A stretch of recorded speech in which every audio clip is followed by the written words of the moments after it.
അസ്സലാമു അലൈക്കും വറഹ്മത്തുള്ളാഹി വബറകാതുഹു. പ്രിയപ്പെട്ട സത്യവിശ്വാസികളെ, നേരെ വിഷയത്തിലേക്ക് വരികയാണ്.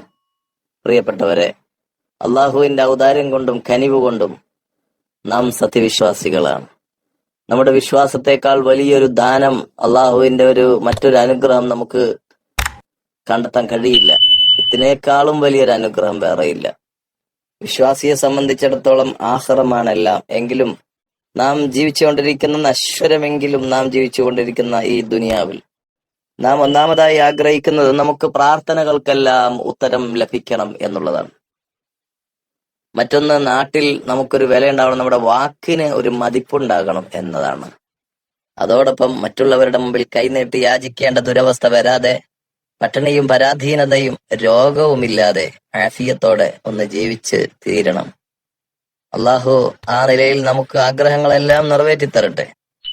എന്നാൽ ഈ പറഞ്ഞ 3 കാര്യങ്ങൾ, പ്രാർത്ഥനയിൽ വിജയം കിട്ടുക, വാക്കിന് മതിപ്പുണ്ടാവുക, പട്ടിണി ബാധിക്കാതിരിക്കുക, ഈ 3 ഫലങ്ങളും ആർജിച്ചെടുക്കുന്നതിന് ഉപയുക്തമായ നമുക്ക് സഹായകമായിട്ടുള്ള ഒരു സൂറത്തുണ്ട്. നാം എല്ലാം ചെറുപ്പത്തിൽ തന്നെ പഠിച്ചു വെച്ച ഒരു സൂറത്താണ്. ഖുർആനിലെ 107-ാമത്തെ അധ്യായം, സൂറത്തുൽ മാഊൻ. അങ്ങനെ പറഞ്ഞാൽ എല്ലാവർക്കും അറിയില്ല. അറഅയ്ത എന്ന് തന്നെ പറയണം. അറഅയ്ത സൂറത്ത്, അറഅയ്ത അല്ലദീ യുകദ്ദിബു ബിദ്ദീൻ എന്ന് തുടങ്ങുന്ന ആ മനോഹരമായ സൂറത്ത്. ആ സൂറത്ത് അറിയാത്തവരായി ആരും ഉണ്ടാവുകയില്ല. എന്നാൽ ആ സൂറത്തിനെ ദിവസേന 41 പ്രാവശ്യം, ഈ സൂറത്തിനെ 41 പ്രാവശ്യം ഓതിയാൽ, ദിവസവും സൂറത്തുൽ മാഊന് 41 പ്രാവശ്യം ഏതെങ്കിലും ഒരു സമയത്ത് ഓതിയാൽ പട്ടിണി അവനെ ബാധിക്കുകയില്ല എന്നാണ്. രാവിലെ നമ്മുടെ ജോലിക്ക് പോകാൻ ഒരുങ്ങുമ്പോഴോ, കച്ചവടത്തിന് വേണ്ടി നമ്മുടെ കടകമ്പോളങ്ങൾ തുറക്കുന്ന വേളയിലോ, അല്ലെങ്കിൽ രാത്രി നാം എല്ലാം കണക്കുകൂട്ടി അതിന്റെ കുറ്റിയിട്ട് വീട്ടിലേക്ക് സഞ്ചരിക്കുമ്പോഴും എല്ലാം നമ്മുടെ ഏതാണോ മഈശത്തിന്റെ മാർഗം അതുമായി ബന്ധപ്പെട്ട് തുടങ്ങുമ്പോഴോ അവസാനിക്കുമ്പോഴോ 41 സൂറത്തുൽ മാഊൻ, അറഅയ്തല്ലദീ യുകദ്ദിബു ബിദ്ദീനി ഫദാലിക്കല്ലദീ യദ്ഉൽ യതീം വലാ യഹുദ്ദു അലാ തുആമിൽ മിസ്കീൻ ഫവൈലുൽ ലിൽ മുസല്ലീന അല്ലദീന ഹും അൻ സ്വലാത്തിഹിം സാഹൂൻ അല്ലദീന ഹും യുറാഊൻ വയംനഊനൽ മാഊൻ എന്ന് തുടങ്ങിയ ഈ സൂറത്തിന് 41 വട്ടം ഓതുക, പട്ടിണി ഉണ്ടാവുകയില്ല എന്നാണ് പഠിപ്പിക്കപ്പെടുന്നത്.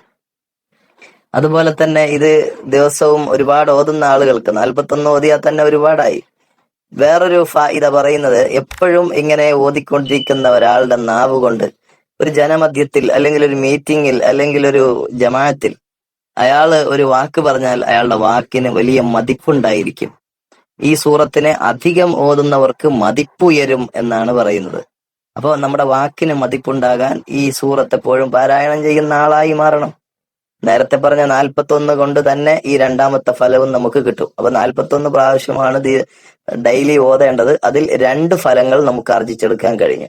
മൂന്നാമതായി, ഈ സൂറത്തിനെ നിത്യേന വർദ്ധിപ്പിക്കുന്നവർക്ക് പ്രാർത്ഥനയിൽ വിജയം ലഭിക്കും എന്നാണ്. അതായത് ദുആക്ക് ഉത്തരം കിട്ടും, ചെയ്യുന്ന അമലുകളൊക്കെ സ്വീകരിക്കും, അള്ളാഹുവിന്റെ അടുക്കൽ ഒരു പ്രത്യേക പരിഗണന കിട്ടും. അപ്പൊ നമ്മുടെ ദുആ കബൂലാകാനും ദിവസം കുറെ വട്ടം ഓതണം. ഒരു 10-15 വട്ടമൊക്കെ ആയാൽ കുറേയായി. ഇപ്പൊ നമ്മൾ ഓതാൻ തീരുമാനിച്ചത് 41 വട്ടമാണ്. അപ്പൊ 41 വട്ടം നമ്മുടെ പട്ടിണി ഇല്ലാതാകാൻ വേണ്ടി ഓതിയത് അതിനും ഉപകരിച്ചു, നാട്ടിൽ ഒരു മതിപ്പുണ്ടാകാനും ഉപകരിച്ചു, മൂന്നാമതായി അവന്റെ പ്രാർത്ഥനകൾക്ക് ഉത്തരം കിട്ടാനും ഉപകരിച്ചു. അപ്പൊ അള്ളാഹുവിന്റെ അടുക്കൽ ഫലവത്തായി 3 കാര്യങ്ങൾ, നമ്മുടെ ജീവിതത്തിൽ വലിയ ആഗ്രഹങ്ങളിൽപ്പെട്ട 3 കാര്യങ്ങൾ സൂറത്തുൽ മാഊന് 41 വട്ടം ദിനേന ഓതുന്നവർക്ക് ലഭിക്കുക ഈ വഴിയിലൂടെ നമുക്ക് കാണുവാൻ സാധിച്ചു. അള്ളാഹു ആ നിലയിൽ ഓതുവാൻ തൗഫീഖ് ചെയ്യട്ടെ, നമുക്കും നിങ്ങൾക്കും. അതുപോലെ നമ്മെ സ്നേഹിക്കുന്ന മുഴുവൻ ആളുകൾക്കും അള്ളാഹു ആ ഭാഗ്യം നൽകട്ടെ. സൂറത്തുൽ മാഊൻ 41 വട്ടം മറക്കാതിരിക്കുക. വസിയത്തോടെ, ദുആ വസിയത്തോടെയും. അസ്സലാമു അലൈക്കും.